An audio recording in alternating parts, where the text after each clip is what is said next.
Hi, I'm Cyran Halreth, the man who was called a stranger at my own uncle's wake by relatives who barely knew his middle name. They whispered behind my back, rolled their eyes when I approached the casket, and made sure I knew I didn't belong in their exclusive family circle. When the will reading began, my cousin Rowick smirked and said, "Don't get your hopes up, stranger. Blood doesn't run that thin." But as the lawyer opened that sealed envelope, their smug expressions began to crack. Uncle Valentino had left everything: the Ashwood Estate, the investment portfolio, the vintage car collection, even the family jewelry. To me, the stranger they'd mocked for 20 years. As Rowick's face went white and my Aunt Alliah started hyperventilating, I smiled and handed the lawyer a second envelope. What was inside? Let's just say they discovered that the stranger had been documenting their greed, lies, and schemes for years, and Uncle Valentino knew everything. Before we jump back in, tell us where you're tuning in from, and if this story touches you, make sure you're subscribed, because tomorrow, I've saved something extra special for you. The funeral parlor smelled like lilies and old grudges. I stood at the back of Millbrook Chapel, watching my relatives cluster around Uncle Valentino's mahogany casket like vultures circling fresh carrion. They wore their grief like expensive jewelry, flashy, noticeable, and completely hollow. Who invited the stranger? My cousin Rowick whispered loud enough for half the room to hear. His wife Junessa giggled behind her black lace veil, the same woman who'd borrowed $3,000 from Uncle Valentino last Christmas and never paid it back. My Aunt Alliah, draped in designer mourning attire that probably cost more than most people's monthly rent, shot me a look that could freeze hellfire. "Some people have no shame," she muttered to her daughter Kyla, who nodded with the enthusiasm of someone who'd perfected the art of agreeable ignorance. They called me a stranger, but I was the only one who'd visited Uncle Valentino every week for the past 5 years. While they were busy with their social climbing and status games, I sat with him in his study at the Ashwood Estate, listening to his stories about building his fortune from nothing, learning about his investments, and hearing him rage about the family members who only called when they needed money. The irony wasn't lost on me. These people who barely knew his middle name, it was Aldrich, by the way, were treating his funeral like a networking event. Rowick spent most of the service on his phone, probably checking stock prices. Alliah kept glancing at her watch like she had somewhere more important to be. Kyla was taking selfies by the flower arrangements. But I knew something they didn't. Hidden in my jacket pocket was a letter Uncle Valentino had given me 6 months ago, sealed and marked, "For after I'm gone." He'd made me promise not to open it until the will reading, but the weight of it had been burning against my chest since the moment the funeral director called to inform me of his passing. "Cyran," he'd said during our last conversation, his weathered hands gripping mine with surprising strength, "they think they know what's coming to them. Let them think that. Sometimes the biggest victories come from being underestimated." I didn't understand what he meant then. Standing in that chapel, watching my relatives count their unhatched chickens, I was beginning to piece it together. The service itself was a masterclass in fake emotion. Rowick delivered a eulogy that sounded like he'd written it 5 minutes before walking to the podium, full of generic platitudes about a man who lived life to the fullest and someone who touched many lives. He couldn't even remember the name of Uncle Valentino's favorite restaurant, Bennington's Steakhouse, where we ate dinner every Friday for 3 years. Alliah dabbed at dry eyes with a handkerchief that had never seen a real tear. She talked about family bonds and shared memories, conveniently forgetting that she'd accused Uncle Valentino of favoritism just last month when he'd refused to co-sign a loan for her husband's failing business venture. The whole performance was nauseating, but I stayed quiet. I'd learned long ago that engaging with them was like wrestling with pigs. You both get dirty, but the pigs enjoy it. Instead, I watched and listened, noting every false sentiment and calculating exactly how wrong they were about everything they thought they knew. As we moved to the cemetery for the burial, I caught fragments of their conversations. Rowick was already making plans for the Ashwood Estate, talking about converting it into a luxury bed and breakfast. Alliah was discussing which pieces of Uncle Valentino's art collection would look best in her living room. Kyla was taking pictures of the vintage cars in the funeral procession, probably planning her social media posts about inheriting a classic automobile collection. They divided up his assets in their minds long before the first shovel of dirt hit the casket. What they didn't realize was that Uncle Valentino had been watching them do exactly this for years, and he'd made his plans accordingly. The burial was mercifully brief. As the other mourners began to disperse, my relatives huddled together near the black limousines, their voices carrying across the manicured grass of Hillcrest Cemetery. I heard my name mentioned several times, always followed by snickering or dismissive commentary. "Poor Cyran," Janessa said with mock sympathy. "He probably thinks he's getting something. It's almost sad." "Uncle Valentino always was soft on strays," Alliah added. "But blood is blood. Family takes care of family." They had no idea how right and how wrong they were at the same time. As I walked to my car, a modest sedan that looked like a jalopy next to their luxury vehicles, the funeral director approached me with a cream-colored envelope. "Mr. Halreth," he said quietly, "I was instructed to give this to you specifically after the burial." I recognized Uncle Valentino's handwriting immediately. On the outside, in his precise script, were the words, "For Cyran, the only real family I have left." My hands trembled slightly as I tucked the envelope into my jacket, right next to the letter he'd given me 6 months ago. 2 sealed messages from a man who'd spent his entire life thinking 3 steps ahead of everyone else. The drive back to my apartment took me past the Ashwood Estate, where Uncle Valentino had lived alone for the past decade. The imposing Victorian mansion sat on 12 acres of pristine landscape, its towers and gabled roofs silhouetted against the evening sky like something from a Gothic novel. Tomorrow that house would be full of lawyers and family members, all gathered for the reading of the will. They were expecting a traditional distribution, the estate divided among blood relatives according to some predictable formula that favored the eldest or the most aggressive. They'd probably spent weeks strategizing about how to contest anything that didn't favor them, preparing arguments about undue influence and mental capacity. What they didn't know was that Uncle Valentino had been preparing for this moment longer than any of them had been alive. He'd seen their true colors decades ago, but he'd never let on. Instead, he'd watched and waited, documenting their greed and building his own plans in absolute secrecy. As I pulled into my parking space at the Meridian Apartments, a complex that probably cost less per month than my relatives spent on coffee, I thought about tomorrow's appointment at the law offices of Whitmore and Associates. Uncle Valentino's attorney, Mr. Elias Whitmore, had scheduled the will reading for 2 o'clock sharp. I had a feeling it was going to be the most interesting afternoon of everyone's lives. 23 years ago, I was 11 years old and sleeping in my car with my mother when Uncle Valentino found us in the parking lot of Brookstone Shopping Center. Mom had been too proud to ask for help, even as we bounced between shelters and friends, couches, trying to stay one step ahead of eviction notices and empty bank accounts. I remember waking up to a gentle knock on the window and seeing this distinguished older man in an expensive coat, holding 2 cups of coffee and wearing the kindest expression I'd ever seen. "Thessa," he said to my mother, "this is ridiculous, come home." That's how I learned that family doesn't always act like family. Mom and Uncle Valentino were siblings, but you'd never know it from the way the rest of the family treated us.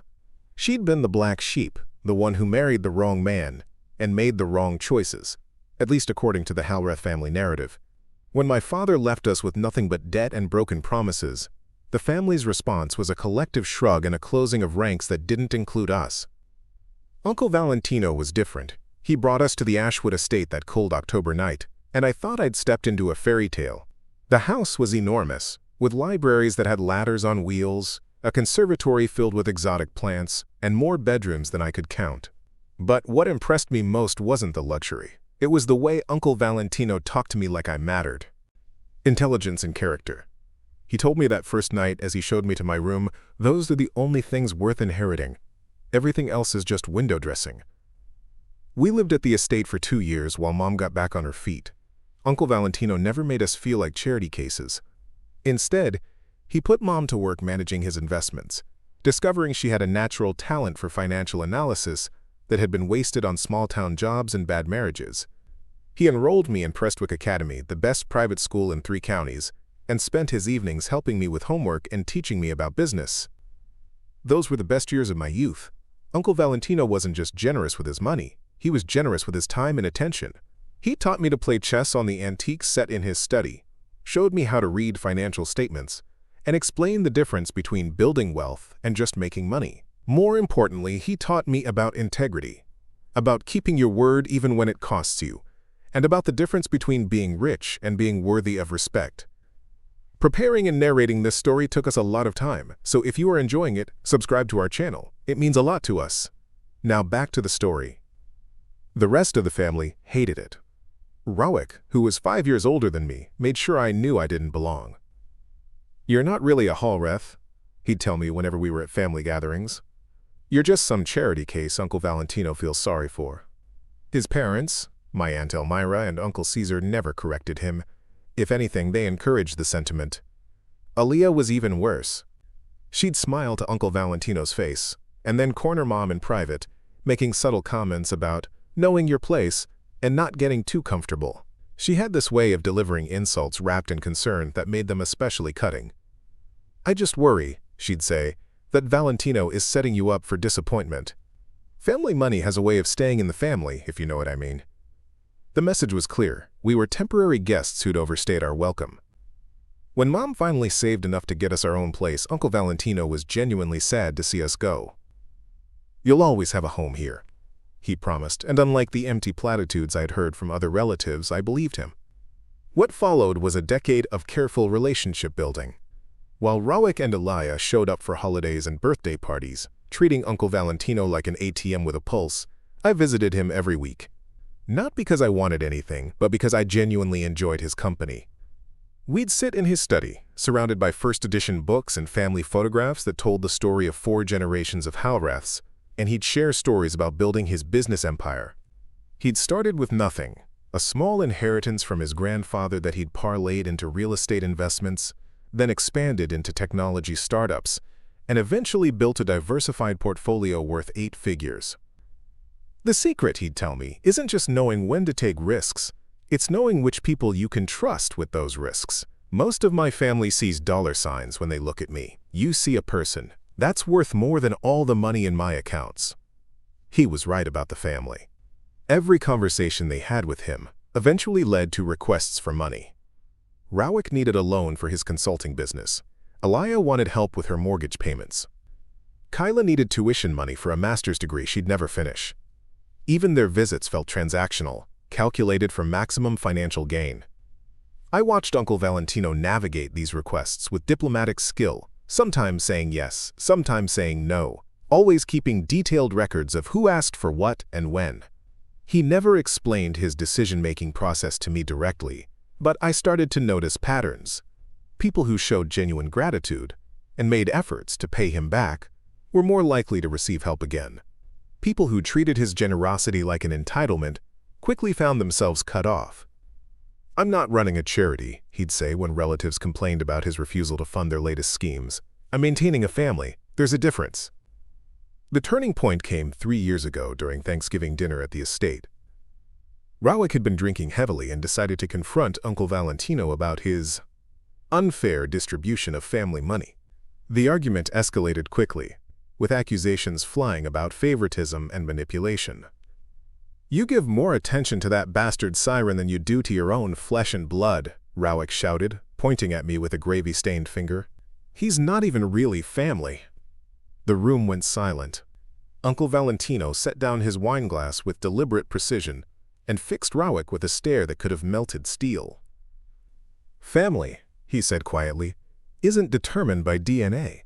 It's determined by loyalty, respect, and genuine affection. By that measure, Cyran is more family to me than anyone else in this room." Alliah tried to smooth things over with nervous laughter and platitudes about holiday stress, but the damage was done. Uncle Valentino had drawn a line in the sand, and everyone knew which side they were on. After that dinner, the family visits became even more strained and transactional. They'd arrive with fake smiles and rehearsed small talk, stay just long enough to make their requests, and leave with whatever money they could extract. Uncle Valentino played along, but I could see the disappointment in his eyes.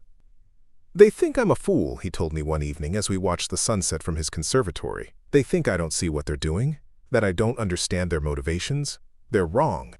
I should have asked what he meant by that, but I was young and naive enough to believe that family dysfunction would somehow resolve itself with time and patience. I had no idea that Uncle Valentino was documenting every slight, every insult, every transparent grab for money. The last year of his life was when I really got to know the man behind the wealth. His health was declining, but his mind remained razor-sharp. He started telling me stories about his own youth, about the relatives who dismissed him as a failure when his first business venture collapsed. about the people who'd suddenly wanted to be his best friend when his second venture made him wealthy. "History repeats itself," he said during one of our last conversations, "but only if you let it. Sometimes you have to break the cycle deliberately." Now, standing in my small apartment with 2 sealed letters from a dead man, I was beginning to understand what he'd meant. Uncle Valentino hadn't just been enduring his family's greed, he'd been planning his response to it.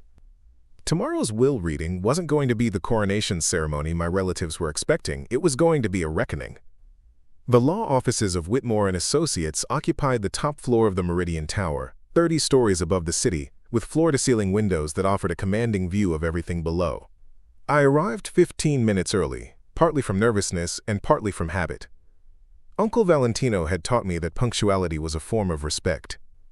The reception area was all marble and mahogany, designed to intimidate and impress in equal measure.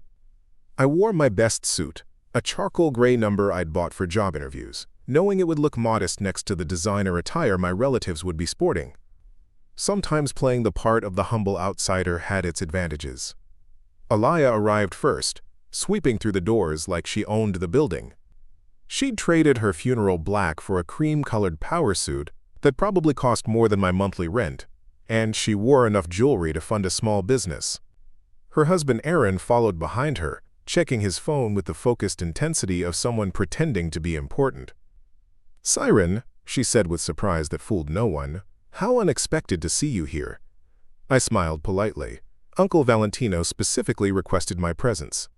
Her expression flickered, just a microsecond of confusion, before settling back into patronizing sympathy. "Of course he did. He always had a soft spot for you." Rowick and Junessa arrived 10 minutes later, accompanied by Kyla and her new boyfriend Nelson, a cryptocurrency enthusiast who wore expensive sneakers with his suit and spoke exclusively in startup jargon. They formed their usual cluster, talking in low voices and shooting occasional glances in my direction. "This shouldn't take long," Rowick announced to the group, loud enough for me to hear. "Standard distribution among blood relatives, maybe a token amount for the help." He looked directly at me when he said, "the help," and Junessa giggled right on cue. Some things never change. At exactly 2 o'clock, a tall woman in an immaculate black suit emerged from the inner offices. "I'm Evelise Carowin, Mr. Whitmore's senior associate," she announced. "Mr. Whitmore is ready for you now." We filed into a conference room that could have doubled as a corporate boardroom. Elias Whitmore sat at the head of a massive oak table, a distinguished man in his 70s with silver hair, and the kind of bearing that suggested he'd never lost an argument in his life. Uncle Valentino had chosen his attorney well. "Thank you all for coming," Mr. Whitmore began, opening a leather portfolio. "Before we proceed with the reading of Mr. Valentino Halreth's last will and testament, I want to address a few procedural matters." He pulled out a thick document bound in blue covers. "This will was executed 18 months ago and supersedes all previous versions. Mr. Halreth was of sound mind and body when he signed it, as attested by 3 independent witnesses and confirmed by a psychological evaluation performed at his request." Rowick shifted impatiently in his seat. "Can we just get to the distributions? We all know how these things work." Mr. Whitmore's expression didn't change, but something cold flickered in his eyes. "Mr. Halreth was very specific about how this reading should proceed. I suggest we follow his instructions precisely." He cleared his throat and began to read. "I, Valentino Aldrich Halreth, being of sound mind and body, do hereby distribute my earthly possessions as follows.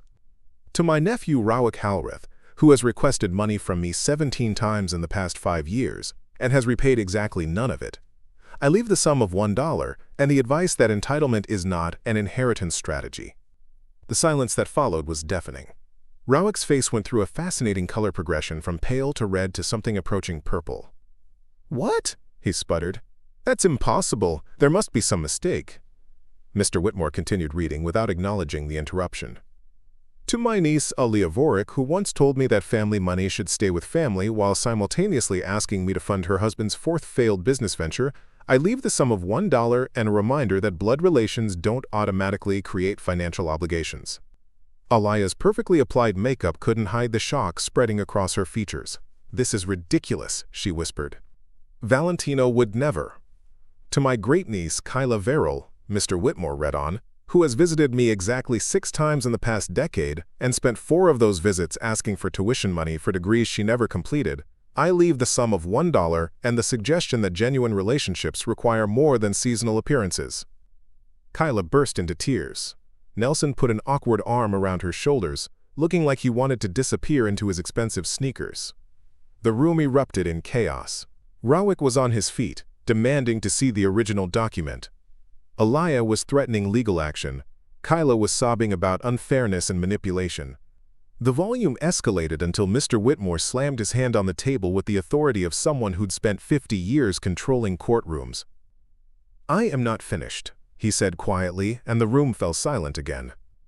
"The remainder of my estate, including the Ashwood Estate, all real property, investment portfolios, business interests, vehicles, artwork, jewelry, and personal effects, totaling approximately $14.7 million, I leave in its entirety to my nephew Cyran Halreth." If the previous announcements had caused chaos, this one created a vacuum. Nobody moved, nobody spoke, nobody even seemed to breathe. The words hung in the air like a challenge to reality itself. Rowick was the first to find his voice. "That's impossible," he said, but his tone had shifted from outrage to something approaching panic. "Cyran isn't even blood family. He's Thessa's bastard, he has no claim." "Actually," Mr. Whitmore interrupted, consulting another document. "Mr. Cyran Halreth was legally adopted by Mr. Valentino Halreth 6 months ago, making him the sole legal heir and next of kin." The second bombshell hit even harder than the first. I felt my own world tilt sideways. Uncle Valentino had never mentioned adoption, never hinted at legal proceedings, never suggested that our relationship was anything more than honorary family. "You're lying," Alliah hissed. "Show us the papers. Show us proof." Mr. Whitmore slid a certified copy across the table. "Adult adoption proceedings. Filed in Millbrook County. Witnessed and notarized according to state law. Mr. Halreth wanted to ensure there could be no legal challenges to his chosen heir." I stared at the document through a haze of shock and disbelief. There was my name, officially changed to Cyran Halreth. There was Uncle Valentino's signature, bold and decisive. There was the court seal that made it all legally binding. He'd done it quietly, without drama or fanfare, probably while I thought he was handling routine business matters. He'd made me his son in the eyes of the law and never said a word about it.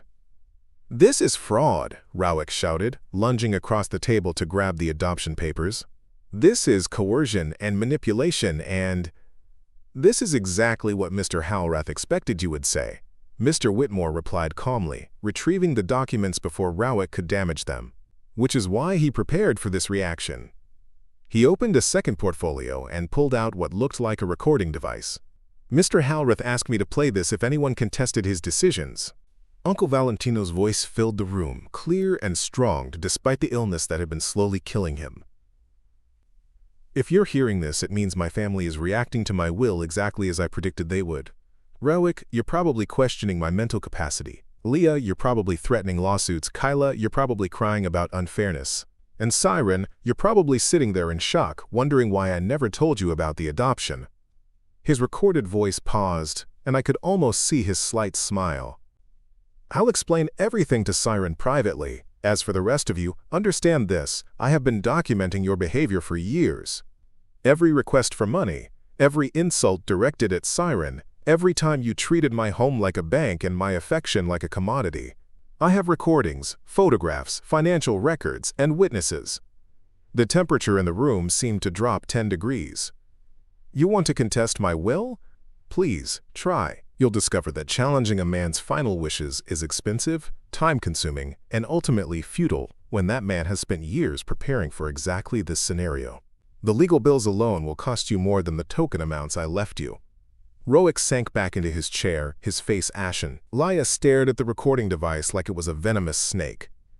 Even Nelson looked uncomfortable, probably realizing he'd stumbled into a family war he wanted no part of. "Cyran," Uncle Valentino's voice continued, "if you're ready to learn the whole truth, Mr. Whitmore has additional materials for you. Everyone else, thank you for coming, and goodbye."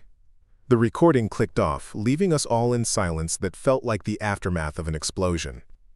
Mr. Whitmore stood up and gathered his documents.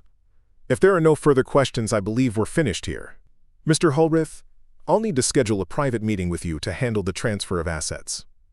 Rowick made one last desperate attempt.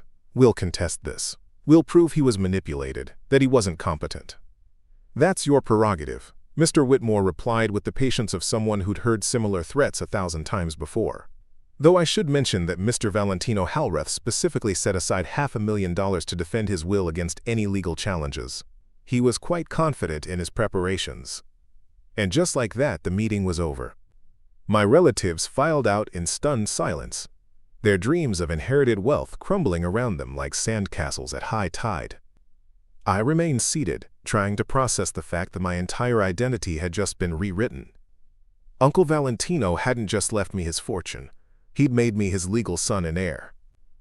After 23 years of being called a stranger, I was suddenly the most legitimate member of the family. Mr. Whitmore closed his portfolios and fixed me with a measured look. Are you ready for the rest of the story, son? For the first time in my life, that word son wasn't just a figure of speech. Mr. Whitmore's private office was a sanctuary of leather and old wood, with law books that looked like they'd witnessed a century of justice. He gestured for me to sit in a chair that probably cost more than my car, then opened a safe hidden behind a false panel in his bookshelf. Your father left specific instructions about how this conversation should proceed, he said, and the word father hit me like a physical blow. 24 hours ago, Uncle Valentino was my honorary relative. Now he was legally my dad, and I was still struggling to process that transformation. He knew this would be overwhelming, Mr. Whitmore continued, pulling out a sealed envelope with my name written in Uncle Valentino's precise handwriting. He also knew you'd need time to understand not just what you've inherited, but why you've inherited it. I took the envelope with hands that were steadier than I expected. Inside was a letter dated 6 months ago, the same day Uncle Valentino had given me the first sealed message that was still burning a hole in my jacket pocket. My dear son, it began, and I had to stop reading for a moment to collect myself. If you're reading this, then my preparations have finally come to fruition, and you're learning about the adoption for the first time. I apologize for the secrecy, but I needed you to be genuine in the aftermath. Your shock and confusion will help convince any skeptics that this wasn't some elaborate conspiracy between us. The truth is, I've considered you my son for years. The legal adoption was simply paperwork catching up to reality. You've shown me more loyalty, respect, and genuine affection than anyone in my biological family, and you've never asked for anything in return. That's worth more than blood, DNA, or any accident of birth. By now, you're probably wondering about the extent of what you've inherited and what responsibilities come with it. The fortune is substantial, but it's not just money. It's a family legacy that I'm trusting you to preserve and build upon. More importantly, you're inheriting the results of a 20-year investigation into exactly what kind of people our relatives really are. I looked up at Mr. Whitmore, who was watching me with the patient expression of someone who knew exactly what I was reading. He investigated the family? I asked. Extensively, Mr. Whitmore replied, pulling out a thick file folder. Your father wasn't just documenting their request for money. He was building a comprehensive profile of their character, their integrity, and their true motivations. What he discovered convinced him that leaving them substantial inheritances would be both unwise and ultimately destructive. I returned to the letter. Rowick has embezzled money from 3 different employers in the past decade. The details are in the files Mr. Whitmore will show you. He's managed to avoid prosecution through family connections and strategic job changes, but the pattern is clear. Giving him access to serious money would be like handing gasoline to an arsonist. Alliah has been systematically manipulating elderly relatives for years, convincing them to change their wills in her favor and then isolating them from other family members. She successfully got our Aunt Leora to leave her everything, then put her in a substandard nursing home to save money. Leora died alone because Alliah couldn't be bothered to visit unless there was something to gain. Quote, Kyla is a different kind of problem. She's not malicious like the others, but she's completely irresponsible with money and has never faced real consequences for her choices. She's defaulted on 6 different loans, abandoned 4 different educational programs, and has no concept of financial planning or accountability. Giving her a large inheritance would destroy her within 2 years. The letter continued for 3 more pages, detailing financial irresponsibility, character flaws, and moral failures I'd never suspected. Uncle Valentino, My father had been watching and documenting for years while maintaining the facade of a generous but naive old man. The most important thing you need to understand, the letter concluded, is that this isn't about revenge, it's about responsibility. I built this fortune over 40 years through careful planning, strategic thinking, and ethical business practices. I refuse to see it squandered by people who view wealth as an entitlement rather than a responsibility. You've proven your character through years of genuine relationship building, never asking for anything and treating me like family even when others made it clear you weren't welcome. Now I'm asking you to prove your wisdom by managing this inheritance better than I ever could. The files contain everything you need to understand your relatives' true nature. What you do with that information is entirely up to you. You can choose forgiveness, accountability, or something in between. Just remember that enabling destructive behavior isn't kindness. It's cruelty disguised as generosity. I love you, son, and I'm proud of the man you've become. Build something worthy of that pride. It was signed simply, Dad. I set the letter down and stared at Mr. Whitmore, trying to organize thoughts that felt like scattered puzzle pieces. How long did he plan this? The adoption was recent, but the investigation started almost 20 years ago, Mr. Whitmore replied, opening the thick file folder. He began documenting concerning behavior shortly after you and your mother moved out of the estate. Initially, I think he hoped his family would prove him wrong. Unfortunately, they exceeded his worst expectations. The files were meticulously organized, with tabs for each family member and subcategories for different types of evidence. Rowick's section was the thickest, filled with employment records, financial documents, and what looked like recorded conversations. Alliah's section contained photographs, legal documents, and correspondence that painted a picture of systematic elder abuse disguised as family care. This is overwhelming, I admitted, closing the folder after reading just a few pages. I don't know what to do with all this. Your father anticipated that reaction, Mr. Whitmore said, pulling out another sealed envelope. These are his suggestions for how to proceed, but he was clear that the final decisions are yours. You're not bound by his recommendations. I opened the second envelope to find a detailed action plan, complete with timelines and strategic alternatives. It was like receiving a battle plan from a general who'd spent decades studying the enemy. Option 1, I read aloud. Complete disclosure. Share all evidence with appropriate authorities and let legal consequences follow naturally. Pros. Maximum accountability. Potential criminal charges for Rowick's embezzlement. Cons. Destructive to family relationships. Possible media attention. Mr. Whitmore nodded. Your father was thorough in his analysis. Option 2. Selective disclosure. Use evidence strategically to prevent future harm, without necessarily pursuing punishment for past actions. Pros. Protects potential future victims. Maintains some family relationships. Cons. Allows past crimes to go unpunished. I skipped ahead to option 3, which was labeled creative justice. Option 3. Use the inheritance and evidence to create accountability through consequences rather than punishment.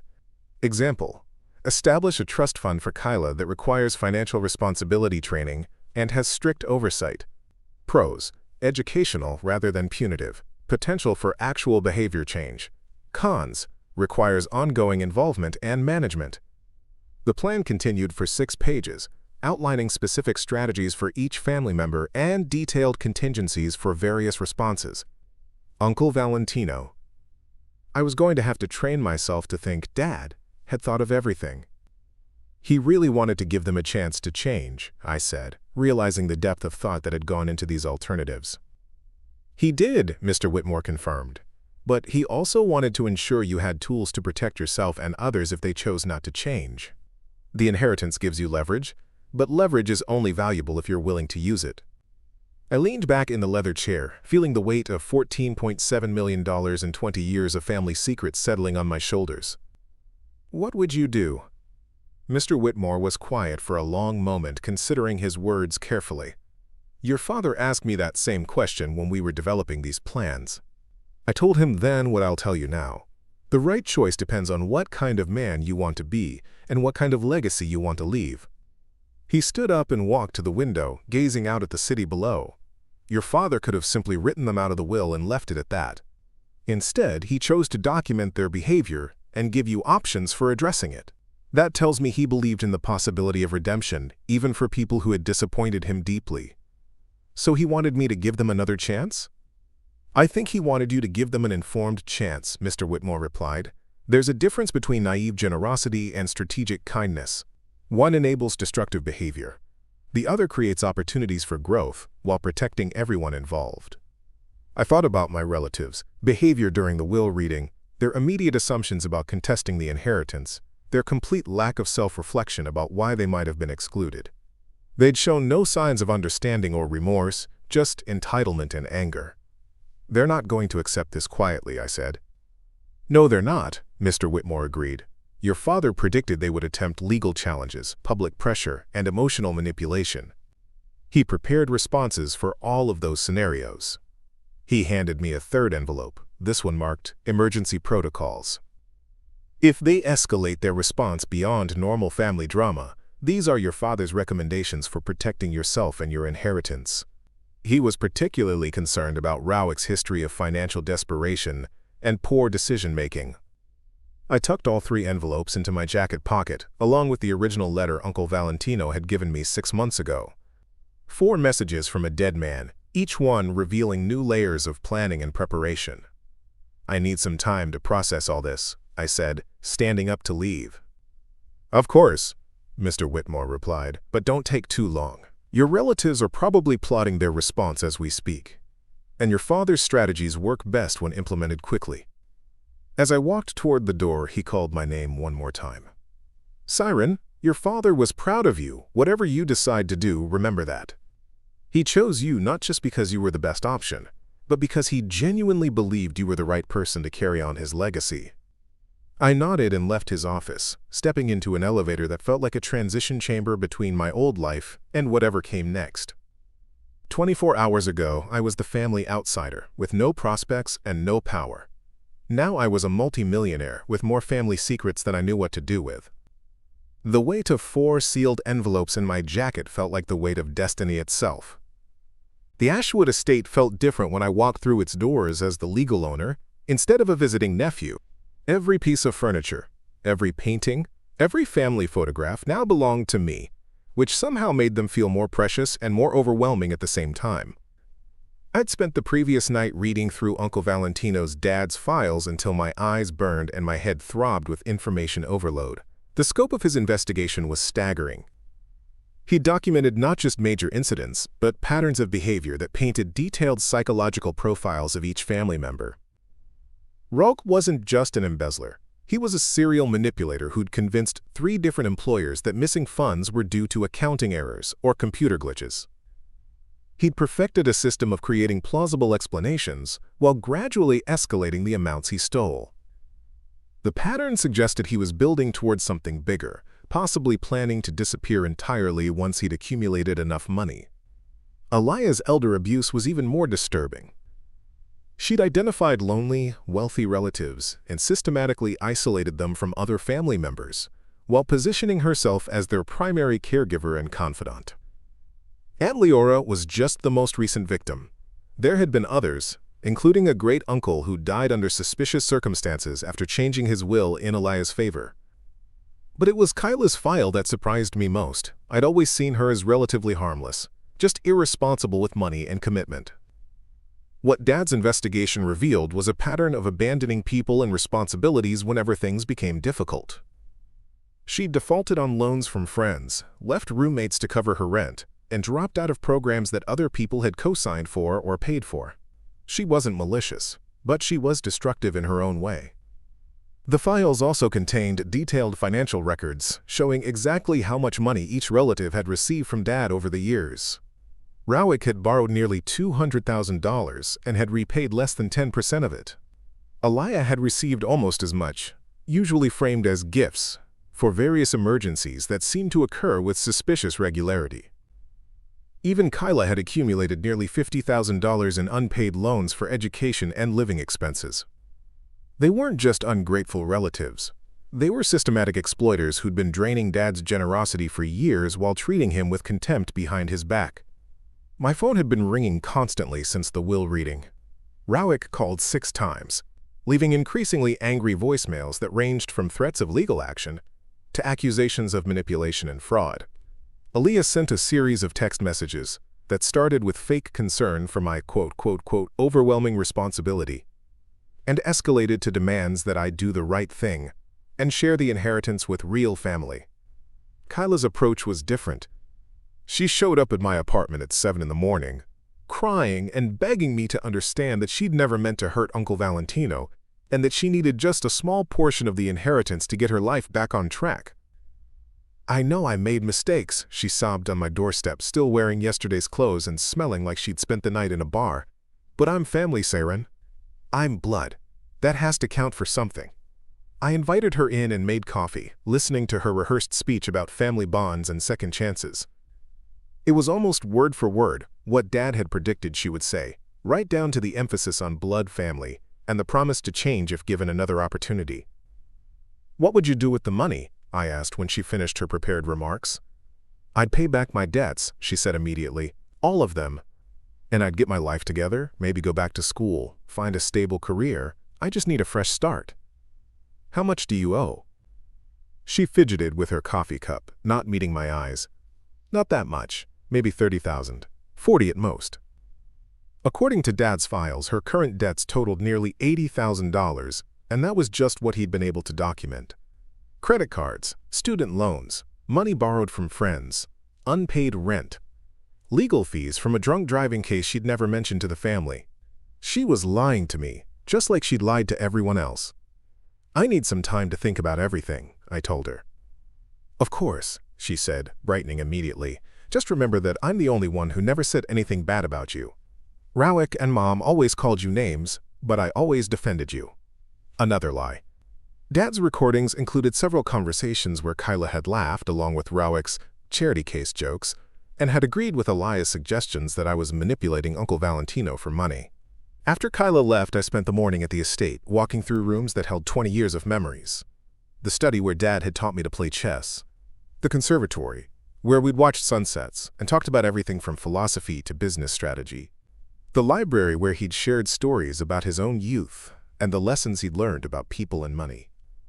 It was in that library that I found his final surprise, a hidden safe behind a false panel in the bookshelf. The combination was my birthday, and inside was a handwritten journal chronicling his thoughts about the family investigation and his growing understanding of what needed to be done.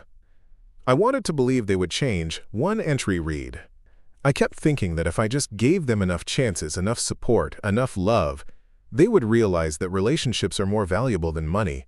I was wrong. Some people see generosity as weakness and kindness as opportunity." Another entry, dated just 3 months before his death, was more personal. "Cyran is the son I never had but always wanted. Watching him grow into a man of integrity and character has been the greatest joy of my life.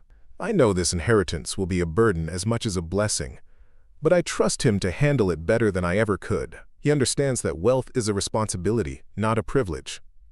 The journal also contained specific instructions for various scenarios. If Rowick tried to contest the will, there was a folder of evidence that would expose his embezzlement to his current employer. If Alliah attempted to manipulate me emotionally, there were recordings of her talking about me in ways that would make manipulation impossible. If Kyla continued her pattern of irresponsible behavior, there was documentation that would make it difficult for her to borrow money from anyone else. "I don't want to destroy them," Dad had written. "I want to stop them from destroying themselves and others."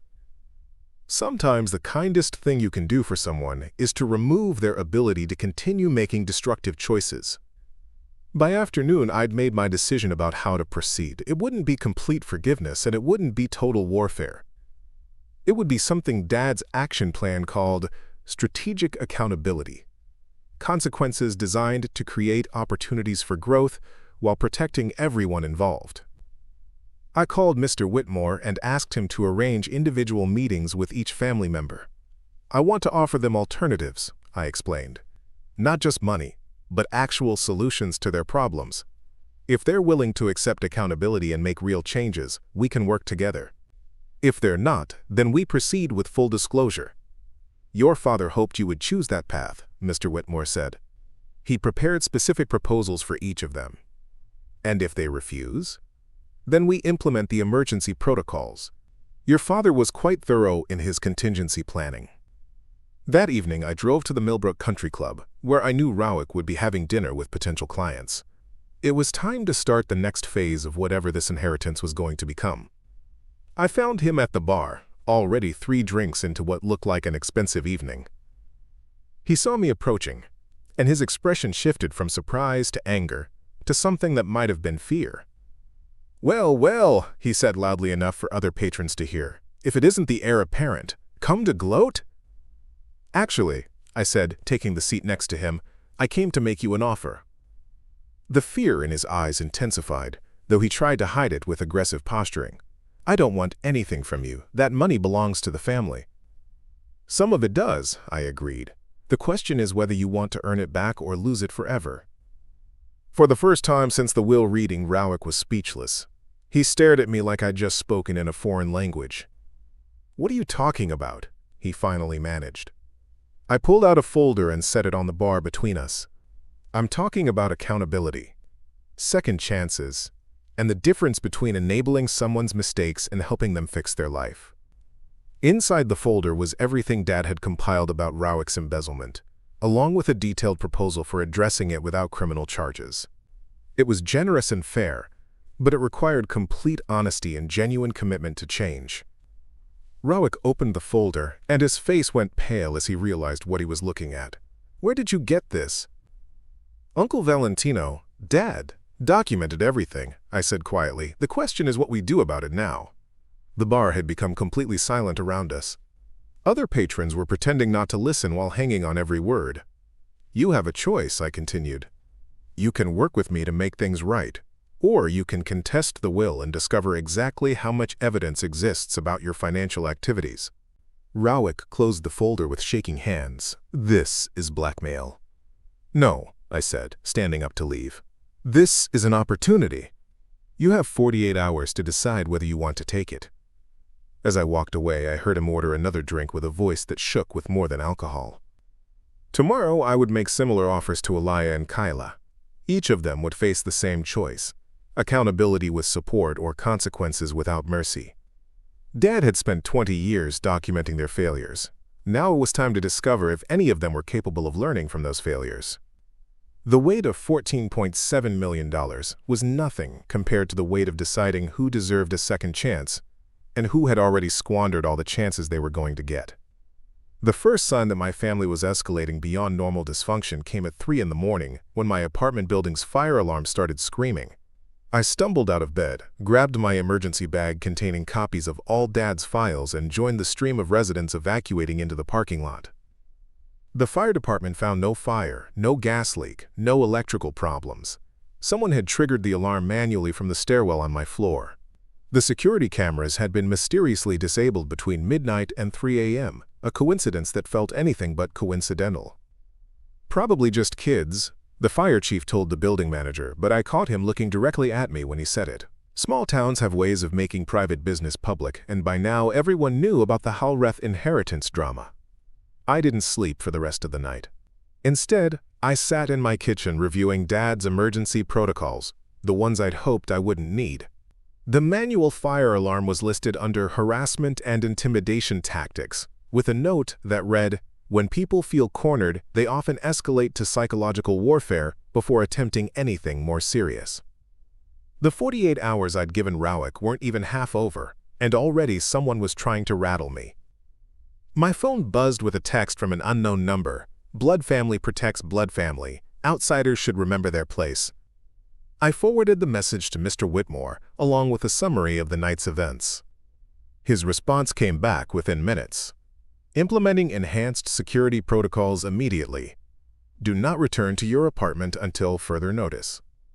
By 6 a.m. I was checking into the Grandview Hotel under an assumed name, feeling paranoid and slightly ridiculous. But Dad's files had made it clear that family disputes over large inheritances could turn dangerous quickly, especially when the losing parties had histories of poor decision-making and financial desperation. The hotel room phone rang at 7:15. "Mr. Halreth?" The voice was unfamiliar, professional. "This is Detective Maeva Linthorne with the Millbrook Police Department. I need to speak with you about some allegations that have been made." My stomach dropped. "What kind of allegations?" I'd prefer to discuss this in person. Can you come to the station this morning? I called Mr. Whitmore before leaving the hotel. They're trying to get you arrested, he said after I explained the situation. Your father anticipated this exact scenario. Don't go to the police station alone, and don't answer any questions without me present.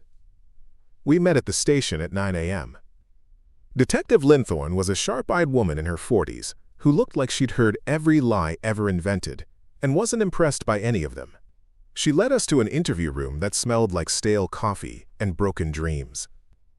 Mr. Halreth, she began, opening a file folder, we've received a complaint alleging that you coerced your uncle into changing his will through elder abuse and financial manipulation. Who filed the complaint? Mr. Whitmore asked before I could respond. The family has retained counsel and filed as a group. They're claiming that Mr. Valentino Halreth was not of sound mind when he executed his final will and that Mr. Cyran Halreth exerted undue influence to secure the inheritance. I felt something cold settle in my chest. This wasn't just about contesting the will anymore. They were trying to have me charged with a crime. Furthermore, Detective Linthorne continued, they've provided evidence suggesting that Mr. Cyran Halreth may have isolated the deceased from other family members and manipulated him into the adoption proceedings. Mr. Whitmore leaned forward. What evidence? Witness statements, photographs, financial records showing unusual patterns of behavior in the months before Mr. Valentino Halreth's death. May we see these materials? Mr. Whitmore asked. Detective Linthorne slid a manila folder across the table. Inside were statements from Rowick, Alliah, and Kyla, all swearing that I'd systematically isolated Uncle Valentino from the family. There were photos of me visiting the estate, taken from outside the property with telephoto lenses. Financial records showing money transfers that looked suspicious without context. Most damaging was a sworn statement from someone named Dr. Tessa Orvind, claiming to be Uncle Valentino's physician, stating that he'd shown signs of cognitive decline and memory problems in his final months. This is all fabricated, I said, finally finding my voice. Dr. Orvind wasn't his physician. His real doctor was Dr. Jareth Fenlorn, and he specifically evaluated Uncle Valentino's mental capacity before the will was signed. We'll need to verify that, Detective Linthorne said. In the meantime, I have to ask, did you isolate Mr. Valentino from his family? He isolated himself from them, I replied, because they only visited when they wanted money. Mr. Whitmore placed a restraining hand on my arm. Detective, my client will be happy to cooperate with your investigation, but we'll need time to prepare a comprehensive response to these allegations. As you can imagine, this is a complex family situation with a long history. Of course, Detective Linthorne said. But I should warn you that if we find evidence supporting these claims, we'll be pursuing charges for elder abuse, fraud, and conspiracy. We left the police station with my head spinning. In less than a week, I'd gone from being a funeral attendee to being the heir to millions, to being accused of elder abuse and fraud. How bad is this? I asked Mr. Whitmore as we sat in his car outside the station. Bad, he admitted, but not insurmountable. Your father prepared for exactly this scenario, and we have evidence they don't know about. He pulled out his phone and made a call. Dr. Fenlorn, this is Elias Whitmore. We need that psychological evaluation report immediately. Yes, the police report.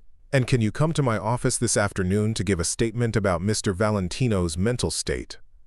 After ending the call, he turned to me. Your father had Dr. Fenlorn conduct a comprehensive psychological evaluation specifically to prevent this kind of challenge. Full cognitive testing, memory assessments, competency evaluations, everything documented and witnessed. What about the fake doctor? Dr. Tessa Orvind doesn't exist, Mr. Whitmore said grimly, at least not as a licensed physician in this state. Creating false witness statements is a felony, which means your relatives just graduated from civil harassment to criminal fraud. We drove to Mr. Whitmore's office, where his assistant had already prepared a war room. File boxes covered every surface, each one labeled with a different aspect of Dad's investigation. The scope of his preparation was staggering. Your father knew they would eventually try this approach, Mr. Whitmore explained, opening a box labeled counterintelligence. He documented every interaction he had with each family member for the past 5 years. Phone calls, visits, financial requests, everything. Inside the box were transcripts of recorded conversations, photographs with timestamps, even video recordings from security cameras Dad had installed throughout the estate.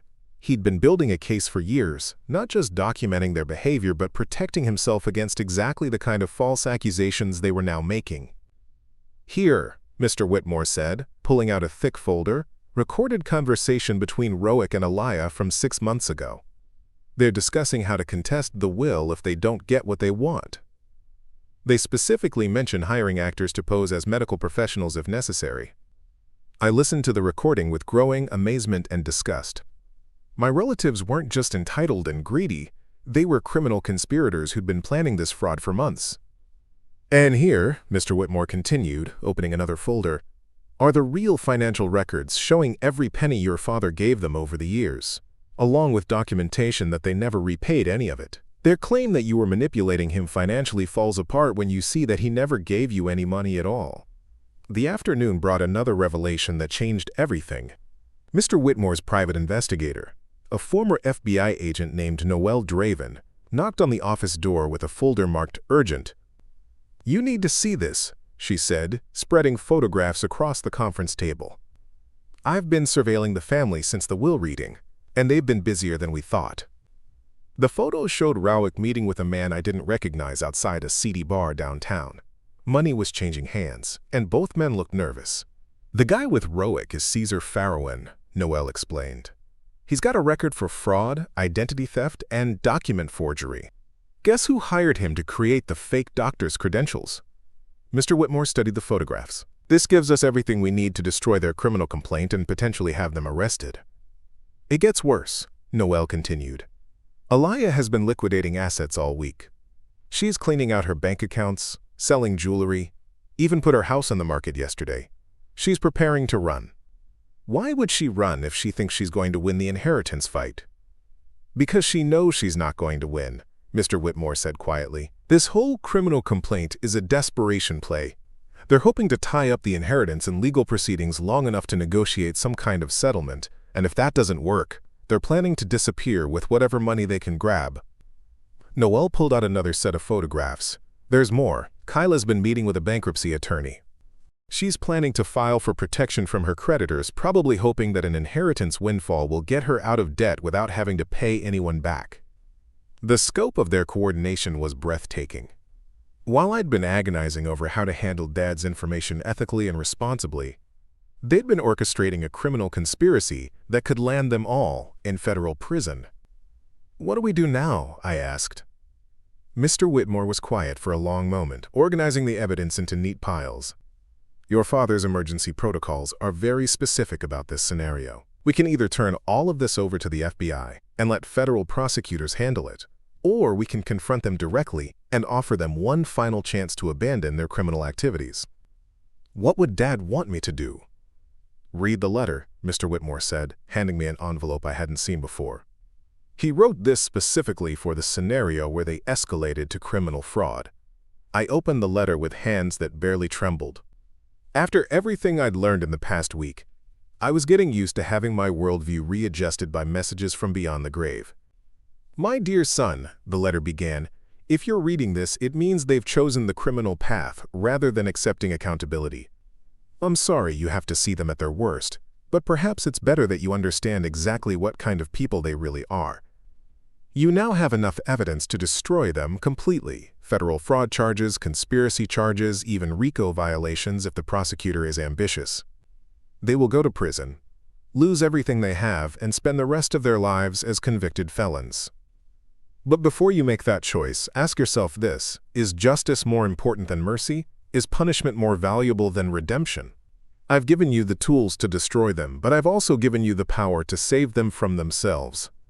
Whatever you choose, I'll be proud of you. Just remember that the decisions you make in the next few hours will define not just their futures, but the kind of man you become." I set the letter down and looked at the mountain of evidence surrounding me. In my hands was the power to send my entire family to federal prison, or to give them one last chance to step back from the cliff they were racing toward.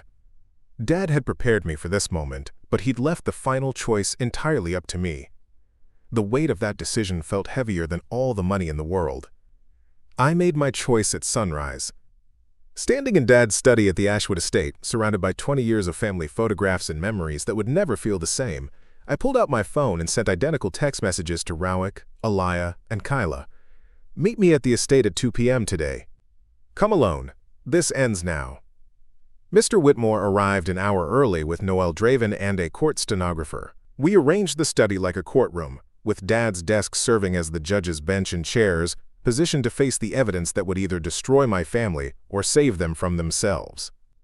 "Are you sure about this approach?" Mr. Whitmore asked as we reviewed the presentation one final time. "Once you show them what we have, there's no going back to the criminal prosecution option." "Dad gave me these tools for a reason," I replied, straightening the folders that contained years of documented betrayal. He could have just had them arrested quietly. Instead, he wanted me to choose between justice and mercy. I think I understand why now. Alliah arrived first, wearing a black dress that looked like she was attending another funeral. Her face was composed, but I could see the tension in her rigid posture and the way her hands trembled slightly when she thought no one was looking. Rowick came 10 minutes later, accompanied by his wife, Junessa, despite my instruction to come alone. His face was flushed, and he smelled like he'd been drinking liquid courage all morning. Kyla was the last to arrive, and she looked like she hadn't slept in days. Her usual, carefully maintained appearance had cracked, revealing the exhausted and desperate person underneath. "What's this about, Cyran?" Alliah demanded before anyone had even sat down. "If you think you can intimidate us into dropping our legal challenge." "Sit down," I said quietly, and something in my voice made her comply immediately. I walked to Dad's desk and picked up the first folder. "3 days ago, you filed false criminal charges against me, alleging elder abuse and fraud. You hired a man named Caesar Farrowen to create fake medical credentials for a doctor who doesn't exist. You attempted to frame me for crimes I didn't commit while planning to flee the country with whatever money you could steal." The color drained from Rowick's face. Junessa looked confused, but Alliah's expression confirmed that she knew exactly what I was talking about. "That's ridiculous," Rowick stammered. "We don't know anyone named." I opened the folder and spread photographs across the desk. Rowick meeting with Farrowen outside the bar. Money changing hands. Alliah liquidating her assets. Bank records showing unusual cash withdrawals and account closures. "We have everything," I said calmly. "Photographs, recordings, financial records, witness statements. Enough evidence to send all of you to federal prison for conspiracy, fraud, identity theft, and filing false police reports." Kyla started crying. "I didn't know," she whispered. "I just signed what they told me to sign. I didn't know it was illegal." "You knew enough," I replied, pulling out her bankruptcy filing. "You've been liquidating your assets too, preparing to disappear as soon as you thought you could get away with it." Junessa looked at her husband with growing horror. "Rowick, what did you do?" "What I had to do," he snapped. "That money belongs to the family, not some outsider who manipulated a senile old man." The words hit me like a physical blow, but I'd been expecting them. Dad had prepared me for exactly this reaction. "Uncle Valentino wasn't senile," I said, opening the second folder.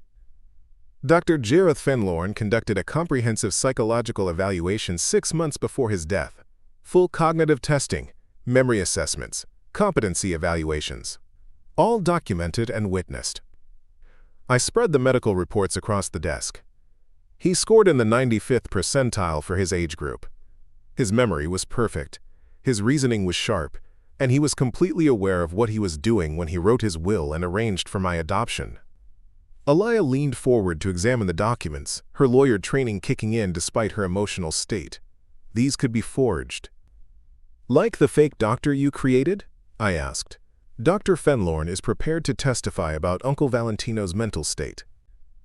He's also prepared to testify about the phone calls he received from someone claiming to be a family member, asking about ways to have a competency evaluation invalidated." Rowick's face went gray. "You're bluffing?" I pulled out my phone and played a recording. Rowick's voice filled the room, slurred with alcohol and desperation, asking Dr. Fenlorn about the legal requirements for declaring someone mentally incompetent. "That was recorded 6 weeks ago," I said. 2 weeks before Uncle Valentino died. You were planning this before he was even gone. The room went silent except for Kyla's quiet sobbing and the sound of Junessa gathering her purse, clearly preparing to distance herself from whatever her husband had gotten involved in. "Here's what's going to happen," I continued, walking around the desk to face them directly. "You have two choices. You can continue with your criminal conspiracy, in which case I'll turn all of this evidence over to the FBI and let federal prosecutors sort it out. Or you can accept accountability, make restitution for your actions, and work toward actually becoming the family Uncle Valentino hoped you could be." "What does that mean?" Alliah asked, her voice barely above a whisper. I opened the third folder, the one containing Dad's detailed proposals for redemption rather than destruction. "It means Rowick repays every penny he's stolen, submits to financial oversight, and gets treatment for his gambling and alcohol problems. It means Alliah faces consequences for her elder abuse, makes restitution to her victims, and submits to supervised visits with any elderly relatives who'll still speak to her. It means Kyla enters a financial responsibility program, pays back her debts through structured employment, and proves she can maintain commitments before receiving any family support." "And if we refuse?" Rowick asked. "Then you go to prison," I said simply. "All of you. For years." I pulled out the final folder, the one I'd hoped I wouldn't need. Uncle Valentino documented every crime, every lie, every betrayal. He has recordings of you planning to contest his will before he was even dead. He has evidence of Rowick's embezzlement going back 15 years. He has documentation of Alliah's systematic abuse of elderly relatives that would result in criminal charges in 3 different states. The weight of 20 years of evidence sat on the desk between us like a loaded weapon. "Why?" Kyla whispered. "Why are you giving us a choice at all?" I thought about Dad's final letter, about the difference between justice and mercy, about the kind of man I wanted to become. "Because Uncle Valentino loved you," I said quietly, "even after everything you did, even knowing what you were capable of, he still hoped you might change. He gave me the tools to destroy you, but he also gave me the tools to save you. The choice is yours." Alliah was the first to speak. "What kind of oversight? What kind of consequences?" "Real ones," I replied. "Supervised financial management, regular check-ins with social services, community service hours. Public accountability for past actions. It won't be easy, and it won't be comfortable, but it will be legal." Rowick stood up abruptly. "This is insane. You can't just dictate terms to us like we're children." "No," I agreed. "I can't, but I can choose whether to prosecute you like criminals or treat you like family members who made terrible mistakes. Which would you prefer?" The room fell silent as the weight of the choice settled over them. 20 years of greed and entitlement had led to this moment, and now they had to decide whether their pride was worth federal prison sentences. Kyla was the first to break. "I'll do it," she said through her tears. "I'll do whatever you want. I just can't go to prison." Alliah looked at the evidence spread across the desk, then at her daughter's tear-streaked face. "The oversight," she said slowly, "it would be temporary." "As long as it takes to prove you've changed," I replied. "Could be 2 years, could be 10. That's up to you." Rowick was the last holdout, his face cycling through anger, fear, and something that might have been shame. Finally, he looked at his wife's horrified expression and seemed to realize that his choices had consequences beyond just himself. "If I agree to this," he said quietly, "the criminal charges go away?"